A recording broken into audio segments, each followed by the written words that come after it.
Today we're going to talk about the male harem. There's a lot of gossip going around about this place. Did it really exist? Why did it need to be there? And who lived in it? There are so many questions and not many answers.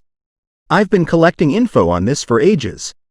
I've looked through more than a dozen books and still haven't found anything. So let's kick back, have some tea, and some sweeties. This is going to be interesting. Sultan. He was like the center of the universe, or rather, the shadow of God on earth. Everything around him just seemed to get all holy and bright. He was basically doing God's will on earth, and you know how religious the Ottomans were. They only submitted to the Sultan. After the conquest of Constantinople, everything revolved around the Sultan and his palace, Topkapi, where the Ottoman Empire's center moved.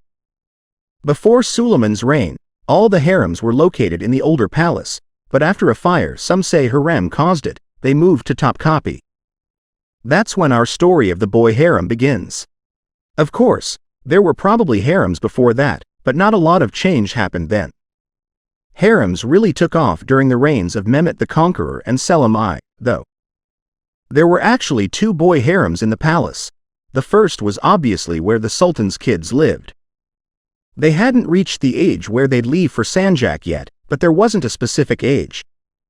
All the Shahzads left at different times because each boy grows up differently.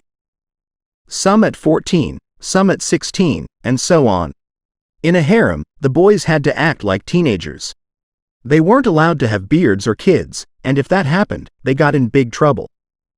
The Sultan would just turn away from his son if that happened.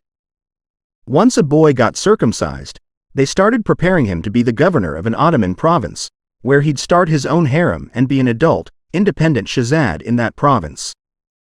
The heir didn't have the right to leave the palace without the Sultan's permission. But there was another harem. A secret one that not many people knew about, and the Sultan probably didn't want anyone to know about it. It was full of young boys ages 7 to 15 who were taken from borderlands as prisoners. After the Sultan had finished his business, he would hang out with them.